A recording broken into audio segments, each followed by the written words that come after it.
অভিজিৎ রায় হত্যা মামলায় মিথ্যা অভিযোগে এখনও জেলেবন্দি মোজাম্মেল হোসাইন সাইমনের খোলা চিঠি। কবরেরও ঘুম ভাঙে, জীবনের দাবি আজ এতই বিরাট। আমি মোজাম্মেল হোসাইন সাইমন, বয়স 33 বছর, কয়েদি নং 5631/A। আমি একজন মৃত্যুদণ্ডাদেশপ্রাপ্ত বন্দী। কাশিমপুর গাজীপুরে অবস্থিত হাই সিকিউরিটি কেন্দ্রীয় কারাগারের এক নির্জন সেল থেকে লিখছি। আমি ময়মনসিংহ জিলা স্কুল, আনন্দমোহন কলেজ এবং শাহজালাল বিজ্ঞান ও প্রযুক্তি বিশ্ববিদ্যালয়ে কম্পিউটার সায়েন্স অ্যান্ড ইঞ্জিনিয়ারিং বিভাগে অধ্যয়ন করেছি। পেশাগত জীবনে আমি একজন কম্পিউটার প্রকৌশলী ছিলাম।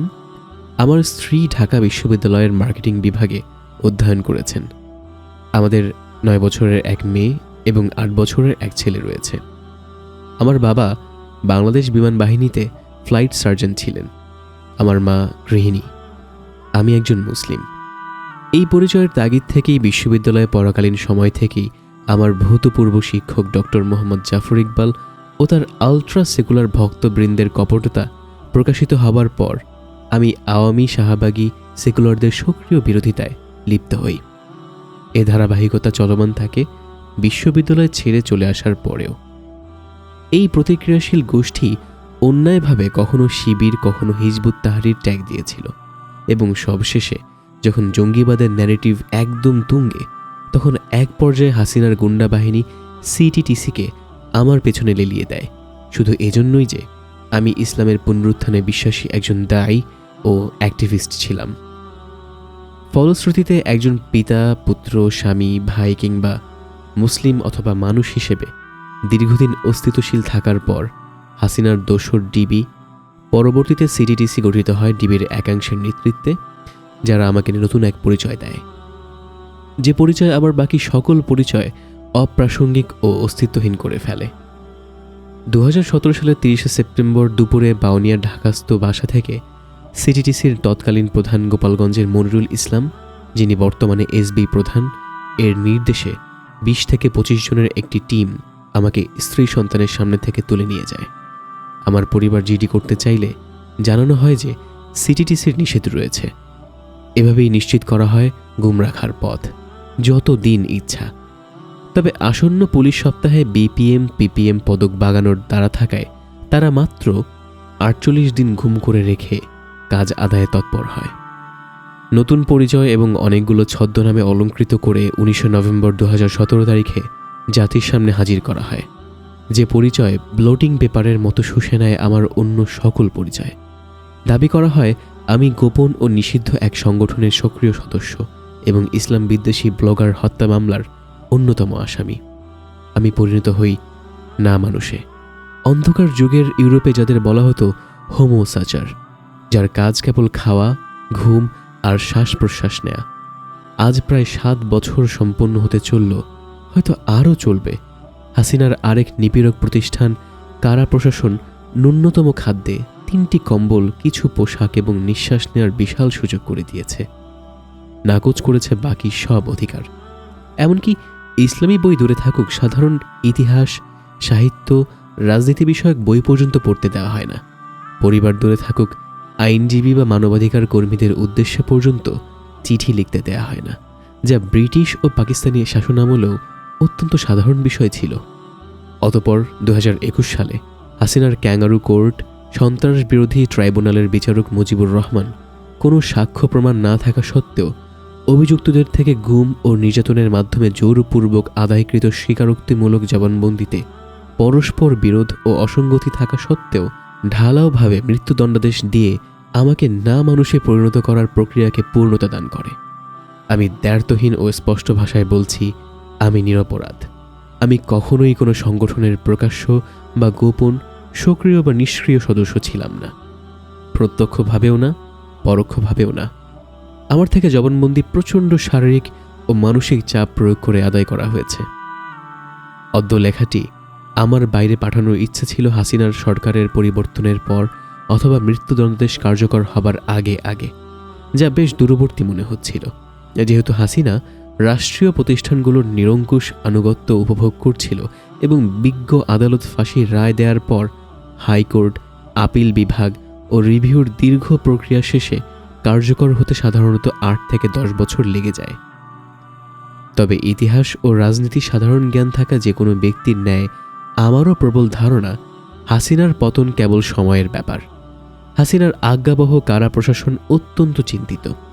তারা পত্রিকা, পরিবারের সাথে সাক্ষাৎ সহ সকল স্বাভাবিক প্রয়োজন বন্ধ করে দিয়েছে। রেডিওর খবর এবং হাসিনার অনুগত প্রতিষ্ঠানের নজিরবিহীন অস্থিরতা নিঃসন্দেহে হাসিনার পতনের সুস্পষ্ট ইঙ্গিতই দেয়। 69-এ মাত্র 60 থেকে 65 জনের নিহত হওয়ায় আইয়ুব শাহীর পতনের কারণ হয়ে দাঁড়িয়েছিল। আর তাই আমি বিশ্বাস করি ইতিমধ্যেই কয়েকশো প্রাণের অকাতর আত্মত্যাগ থেকে জাতিকে হাসিনার উৎপাত হতে ইনশাআল্লাহ মুক্তি দেবেই দেবে। স্বৈরশাসন ও নিষ্পেষণের যুগ শেষ হওয়ার পথে দেশ ও জাতি এক যুগ সন্ধিক্ষণে উপস্থিত। এখনের মুহূর্ত 69-এর গণঅভ্যুত্থানের সেই সময়ের কথা মনে করিয়ে দেয় যখন আসাদুজ্জামানকে হত্যা করা হয়।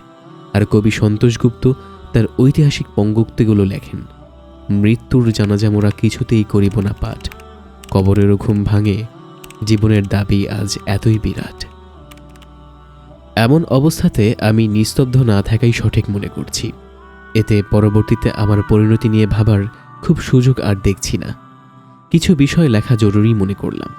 দোয়া করি আল্লাহ তাআলা অত্যাচারীর তখ্ত উল্টে দেন এবং জমিনে ইনসাফ ফিরিয়ে দেন, আমিন। উল্লেখ্য যে বিগত 7 বছর ধরে বন্দী অবস্থায় থাকায় পত্রিকা পাঠ এবং কারাগারে আসা রাজনৈতিক নেতাকর্মী ও অন্যান্য বন্দীদের বক্তব্য শোনাই ছিল দেশের রাজনৈতিক ও আর্থসামাজিক বাস্তবতা সম্পর্কে জানার মাধ্যম। ইতিপূর্বে নিয়ত ছিল ইসলামপন্থীদের মধ্যকার গ্রহণযোগ্য, সাহসী ও আত্মমর্যাদা বোধ সম্পন্ন কোনো আলেম ও দায়ের পাশাপাশি নিউ এজ পত্রিকার সম্পাদক জনাব নুরুল কবির ও আমার দেশ পত্রিকার সম্পাদক জনাব মাহমুদুর রহমানকে উদ্দেশ্য করে অত্র লেখাটি পাঠানোর। 11 পরবর্তী সামরিক শাসনামল থেকে নিয়ে হাসিনার আমলের সর্বজনাব নুরুল কবির, ফরহাদ মজহার, মাহমুদুর রহমান এবং কিছুটা পরে প্রয়াত ডক্টর পিয়াস করিমের ভূমিকা আমার কৈশোরের শেষ ও যৌবনের শুরুর দিকে গভীরভাবে প্রভাবিত করে আদর্শিক ব্যক্তিত্ব হিসেবে গড়ে উঠতে। 2021 সালে জনাব নুরুল কবিরকে কারাগার থেকে চিঠি লেখার উদ্যোগ নেই এবং যথারীতি কারা প্রশাসন তা অনুমোদন করা থেকে বিরত থাকে। তবে ইসলামপন্থী ও সেকুলারদের মধ্যকার চিন্তাশীল ব্যক্তিরা, যাদের সাথে মূলত কারাগারেই পরিচয়, ঘনিষ্ঠতা ও আলাপ হয়, পিনাকি ভট্টাচার্য, নেত্র নিউজের সম্পাদক তাসনিম খলিল এবং অনুসন্ধানী সাংবাদিক জুলকারনাইন সায়ের সামিকে আমার অবস্থা তুলে ধরতে অনেকবারই পরামর্শ দিয়েছেন। আর সফলতা কেবল আসে আল্লাহ তাআলার পক্ষ থেকেই। আসলে স্বাভাবিক তো ছিল গণমাধ্যমের দ্বারস্থ হওয়া, কিন্তু আওয়ামী লীগের পদলেহী গোয়েবলসীয় মিডিয়া অদূর ভবিষ্যতে সততা, বস্তুনিষ্ঠতা ও সৎসাহস অর্জন করবে এমনটা আশা করা ইউটোপিয়ান চিন্তাই মনে হয়। আমি আমার শুভানুধ্যায়ীদেরকে আহ্বান করব উল্লেখিত ব্যক্তিদের কারো না কারো কাছে সম্ভব হলে এই বার্তাটি পৌঁছে দিতে। আমি সংক্ষেপে ব্যক্তিগত আখ্যান তুলে ধরতে যাচ্ছি, যা মানুষকে জানানো প্রয়োজন বোধ করি। বিশেষত ইসলামপন্থী, লিবারেল ও মার্কসিস্টদের মধ্যকার চিন্তাশীল ব্যক্তিদের জন্যও লিখছি। আল্লাহ তাআলা আমার জন্য সহজ করে দিন। ডিবি, সিটিটিসি, র্যাব বা ডিজিএফআই কাউকে গুম করলে কিভাবে এবং কি প্রক্রিয়ায় অমানসিক নির্যাতন করে তা সচেতন সকলেরই বোঝার কথা। এছাড়া ব্যক্তিগত সমস্যা বা দুঃখ কষ্টের ব্যাপকভাবে প্রকাশ্যে আলোচনা করা কিছুটা বিব্রতকর ও স্থূল মনে হয়। তাই যতটুকু না বললেই নয় এবং না মানুষরা যে বিশেষ ট্রিটমেন্ট পেয়ে থাকেন তা সংক্ষেপে বলার চেষ্টা করছি। গ্রেফতারের পর ডিবি অফিসের অন্তর্গত সিটিটিসি ভবনের নির্মাণ কাজ অসমাপ্ত থাকায় প্রথম 1 মাস সার্বক্ষণিক হাত, পা, চোখ বেঁধে একটি স্থানে ফেলে রাখা হয়। অতঃপর শুভ উদ্বোধনের সাথে সাথে সিটিটিসি ভবনের নিচতলায় অবস্থিত সুরক্ষিত গারদে স্থানান্তরিত করা হয়। নির্যাতনের নানা প্রক্রিয়ার মধ্যে সবচেয়ে বেশি প্রয়োগ হয় পায়ের তালুতে প্রচণ্ড জোরে লাঠি চার্জ করা। পরে শুনেছি পায়ের তালুর সাথে মস্তিষ্কের যোগাযোগ অত্যন্ত তীব্র হওয়ায় তাদের জঙ্গি বন্দীদের এটি একটু বেশি ব্যবহার করা হয়। কোনো প্রকার জিজ্ঞাসাবাদ ও কৈফিয়ত না দিয়েই মাসখানেক এভাবে রাখার পর নতুন সেলে স্থানান্তরের পর তারা আমাকে আলোচিত ব্লগার হত্যাকাণ্ডের মামলাগুলোতে নিজেকে সম্পৃক্ত করে জবানবন্দিমূলক স্বীকারোক্তি 164 ধারায় দেওয়ার আহ্বান জানায়। আমি বিস্ময়াভিভূত চিত্তে এহেন অলৌকিক প্রস্তাবের বিপরীতে জানতে চাই ঠিক কেন আমি আত্মহত্যাপ্রবণ ব্যক্তির ন্যায় আচরণ করব, নাকি তারা আমাকে মানসিকভাবে বিকারগ্রস্ত মনে করে? আর এমন দাবির যৌক্তিকতাই বা কি? তখন এডিসি সাইফুল, পরবর্তীতে যিনি সিটিডিসির ডিসি এবং আরও পরে কোনো এক জেলার এসপি হয়, তিনি আমাকে জানায় যে আলোচিত মামলায় সম্পৃক্ত প্রায় সকলকেই হাসিনার ঘোষিত জিরো টলারেন্স নীতির আওতাভুক্ত করা হয়েছে, অর্থাৎ হত্যা করা হয়েছে, যাদের মধ্যে অন্যতম 2016 সালের মে জুন মাসে ক্রসফায়ারে নিহত মুকুল রানা এবং সম্ভবত কেবল তার আলোচনায় মিডিয়াতে আনা হয়। বাকি হত্যাকারীদের বিষয়টি গোপনই রাখা হয়। তাই দেশীয় ও আন্তর্জাতিক ক্ষেত্রে প্রশংসা কুড়াতে এবং দায়বদ্ধতা এড়াতে মামলাগুলো নিষ্পত্তি করা প্রয়োজন। যেহেতু প্রকৃত আসামি নেই, তাই স্বীকারোক্তিমূলক জবানবন্দি অনিবার্য প্রয়োজন। আমি তাদের প্রস্তাব প্রত্যাখ্যান করলে নির্যাতনের মাত্রা বাড়িয়ে দেওয়া হয়। এরপর এক পর্যায়ে নভেম্বরের মাঝামাঝি আমার অসুস্থ পিতাকে তারা তুলে নিয়ে আসে এবং জানানো হয় 164 ধারায় স্বীকারোক্তিমূলক জবানবন্দি দেওয়ার ক্ষেত্রে তাদের পূর্ণ আনুগত্যের আগ পর্যন্ত আব্বাকে আটক রাখা হবে। প্রত্যেক পুত্রই তার পিতাকে ভালোবাসে, এই নিয়ে বিশেষ বয়নের কিছু নেই। তবে এটুকুই বলবো যে আব্বা আমাকে বলতেন, বাবা, সবাই পুত্রের জন্ম দেয় আর আমি পিতার জন্ম দিয়েছি। অতঃপর শারীরিক চাপের পাশাপাশি যোগ হওয়া এই মারাত্মক মানসিক চাপের মুখে আমি তাদের প্রস্তাবে সম্মত হই। পরপর 3টি আলোচিত মামলায়, সন্ত্রাস বিরোধী ট্রাইব্যুনাল মামলা নাম্বার 1/19, 26/19 ও 63/19, দীপন হত্যা মামলা, অভিজিৎ হত্যা মামলা, জুলহাজ তনয় হত্যা মামলা জবানবন্দি নেওয়া হয়।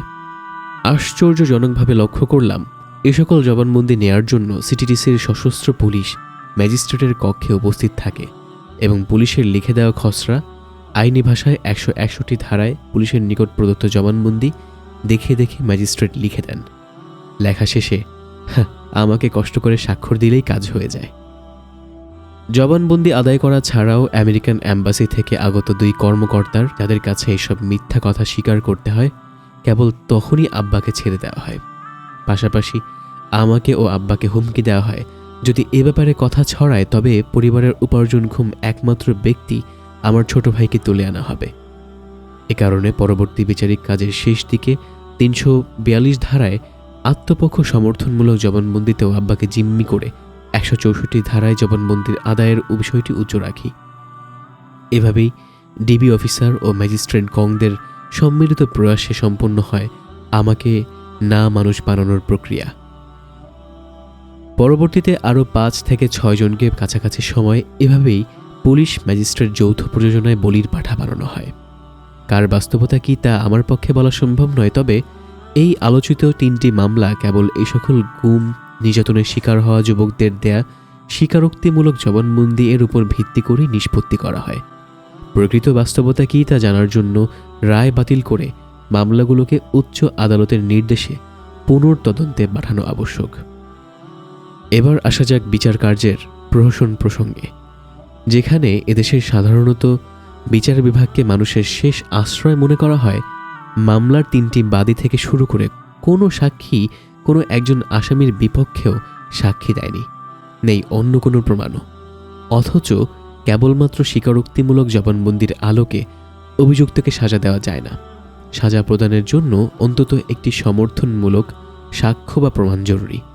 তথাপি শুধুমাত্র আসামিদের দেয়া বা বলা ভালো সিটিডিসির লিখে দেওয়া স্ক্রিপ্ট, স্বীকারোক্তিমূলক জবানবন্দির আলোকে ঢালাওভাবে হাসিনার ক্যাঙ্গারু কোর্ট, সন্ত্রাস বিরোধী ট্রাইব্যুনাল মামলা 3টিতে ঢালাওভাবে মৃত্যুদণ্ডাদেশ প্রদান করে। আরও চিত্তাকর্ষক বিষয় হল, সাজা প্রদানের একক ভিত্তি স্বীকারোক্তিমূলক জবানবন্দির মাঝেও রয়েছে অসংখ্য অসঙ্গতি ও পরস্পর বিরোধী। তাই শুধুমাত্র 164 অর্থাৎ জবানবন্দিকে আমলে নিয়েও যদি ন্যূনতম সুবিচারের চেষ্টা করা হতো, তাহলেও অব্যাহতি দেওয়ার বিকল্প বিচারকের ছিল না।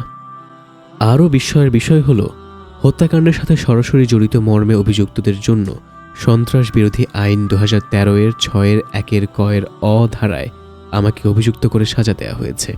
অথচ প্রাথমিক স্তরের অক্ষর জ্ঞান থাকা ব্যক্তির পক্ষেও আমার উপর আনিত সকল অভিযোগ যদি সত্য ধরে নেওয়া হয়, আমাকে 6-1 ক-এর অ ধারায় অভিযুক্ত করে সাজা দেওয়ার বিন্দুমাত্র সুযোগ ছিল না। বরং বাংলা পড়তে ও বুঝতে সক্ষম যে কোনো প্রসিকিউটরের জন্যই আমার বিরুদ্ধে 6(1)(ক) ধারায় অভিযোগ আনতে হতো, যে ধারায় মৃত্যুদণ্ডের বিধান নেই, সর্বোচ্চ হয়তো 14 বছর সাজা দেয়া হতো। আলোচনা কিছুটা বড় হয়ে গেল। মূল উদ্দেশ্য এটাই ছিল যে পুলিশ, ম্যাজিস্ট্রেট, বিচারকদের যে নিকৃষ্ট বলয় হাসিনা রেজিম তৈরি করেছে, তার বহুস্তরী নির্লজ্জ ও নগ্ন জুলুমের একটি চিত্র তুলে ধরা হলো। বিচার প্রক্রিয়ায় রাজনৈতিক প্রতিপক্ষের প্রতি পুলিশ ম্যাজিস্ট্রেট গোষ্ঠীর নোংরামি কোনো অস্পষ্ট বিষয় না। এর আগেই উল্লেখ করেছি, বিচার বিভাগকে সকল নাগরিকের লাস্ট রিসোর্ট বলা হয়ে থাকে। যখন এটাও নোংরামিতে লিপ্ত হয়, তখন জঙ্গি হিসেবে চিহ্নিতরাই যে এদেশের সবচেয়ে বেশি বৈষম্যের শিকার তা তুলে ধরার চেষ্টা করেছি। বাংলাদেশের আইন তার নাগরিকদের ন্যায় বিচার পাবার ক্ষেত্রে যে মূলনীতিগুলো আমলে নেয়ার দাবি রাখে, ইনোসেন্ট আনটিল প্রুভেন গিল্টি, অর্থাৎ অভিযুক্ত ব্যক্তি দোষী সাব্যস্ত হওয়ার আগ পর্যন্ত নির্দোষ, bail is the rule, imprisonment is exception, অর্থাৎ জামিনী নিয়ম, বন্দিত্বই ব্যতিক্রম, accuse must be convicted when and if he or she is proven guilty beyond a shadow of doubt, অর্থাৎ অভিযুক্তকে কেবল তখনই সাজা দেওয়া যাবে যখন আনিত অভিযোগ সন্দেহাতীতভাবে প্রমাণিত হবে। কিন্তু কোনো ব্যক্তিকে জঙ্গি অভিহিত করে টিভি, সিটিটিসি কর্তৃক মামলা দেয়া মাত্রই প্রথম আলো, ডেইলি স্টার, সমকাল, জনকণ্ঠ, যুগান্তর সহ অন্যান্য ইলেকট্রনিক ও প্রিন্ট মিডিয়া চরিত্র হরণের সকল অপচেষ্টায় লিপ্ত হয়। এমনকি এ সকল জঘন্য চরিত্রের সাংবাদিকরা এমন সব অতিরঞ্জিত কথাও বলে যা পুলিশের স্ক্রিপ্টেও থাকে না, যাকে বলে মোর রয়্যাল দ্যান দ্য কিং। তাই জঙ্গি আখ্যায়িত ব্যক্তির ক্ষেত্রে বাংলাদেশের মিডিয়া ও বিচার বিভাগের গৃহীত মূলনীতি হল গিল্টি আনটিল প্রুভেন ইনোসেন্ট। এছাড়া যেহেতু সন্ত্রাস বিরোধী আইন জামিন অযোগ্য হিসেবে পাশ করা হয়েছে, তাই জঙ্গি অভিহিতদের ক্ষেত্রে প্রতিস্থাপিত মূলনীতি হল বন্দি থাকাই নিয়ম, জামিনই ব্যতিক্রম। আর সন্দেহাতীতভাবে প্রমাণ করার প্রয়োজন তো পড়েই না, বরং পুলিশের সর্বনিম্ন স্তরের কোনো কনস্টেবলের সন্দেহই জঙ্গি নামে আখ্যায়িত ব্যক্তির দণ্ডপ্রাপ্ত হবার জন্য যথেষ্ট। আর মামলা আলোচিত হলে তো তাও লাগে না, স্রেফ দাবিই যথেষ্ট। আসলে চাইলে এ ব্যাপারে অনেক কথাই বলা যায়, তবে হাসিনার হিংস্রতার ব্যাপারে সাধারণ ধারণা রাখা ব্যক্তিমাত্রই উপলব্ধি করতে পারেন তাদের জীবন ধ্বংস করলে জবাবদিহিতার কোনো শঙ্কা নেই, বরং প্রশংসিত হবার সুযোগই বেশি। তারা জঙ্গি নিপীড়ন ও বৈষম্যের শিকার হতে পারে, বিশেষত এখনও যখন ডিবি অফিসের অন্তর্গত সিটিডিসি ভবনের নিচতলা ও 7 তলার গুমঘরগুলো, যেখানে গুম হওয়া ব্যক্তিদের পরিচয় হয় নন এন্ট্রি হিসেবে, এখনও লোকচক্ষুর আড়ালে। আর হাসিনার পতনের পরও সম্ভবত নির্যাতনের শিকার ব্যক্তিরা এ ব্যাপারে মুখ খুলবে না, যেহেতু আমেরিকা সরাসরি এতে পৃষ্ঠপোষকতা করে থাকে। যে আমেরিকা পুরো দুনিয়াতে আদর্শিক উপনিবেশ কায়েমের লালসায় মানবাধিকারের বাজারজাতকরণ নিমগ্ন, সে আমেরিকাই মুসলিমদের ক্ষেত্রে হিংস্র হায়নার মতো ঝাঁপিয়ে পড়ে। তাই তো সিটিটিসির ভাষ্য হচ্ছে, জঙ্গিবাদ আমাদের জন্য অত্যন্ত দরকারি ইস্যু, কেননা এটি আমেরিকার সাথে সরাসরি এঙ্গেজমেন্টের বিষয়ে সবচেয়ে বড় ক্ষেত্র। তাই আবারও বলব, এই প্রহসনমূলক মামলা 3টি সন্ত্রাস বিরোধী আইনে দায়ের করা দীপন, অভিজিৎ ও জুলহাস তনয় হত্যা মামলা পুনর্তদন্তের নির্দেশ তাই হাইকোর্ট থেকে আসা জরুরি, অথবা উচ্চ আদালতে দ্রুত বিচার করে স্বচ্ছ প্রক্রিয়ায় রায় দেওয়া উচিত। এই হলো এমন এক ব্যক্তির আখ্যান যা কিনা প্রায় 1 যুগ আগেই কথা ও লেখার মাধ্যমে হাসিনার স্বৈরাচারী রেজিমের বিরুদ্ধে তার সামর্থ্য অনুযায়ী সক্রিয় হয়েছিল, নিজ আদর্শ ও ব্যক্তিত্বের প্রতি সৎ থাকার সংকল্পে। তাকে হাসিনার রাষ্ট্রযন্ত্র তার কুৎসিততম চেহারায় আবির্ভূত হয়ে লাঞ্ছিত, নির্যাতিত ও অন্যায়ভাবে জুডিশিয়াল কিলিংয়ের উপযুক্ত করে তুলেছে। নিশ্চয়ই আমি হাসিনার হিংস্রতার একমাত্র ও প্রথম ভিকটিম নই, তবে খুব সম্ভবত ওই অতি অল্প সংখ্যক বৈষম্যের শিকার ব্যক্তিদের অন্তর্ভুক্ত, যার জন্য সহানুভূতি প্রকাশ করা স্বতন্ত্র আরেকটি অপরাধ।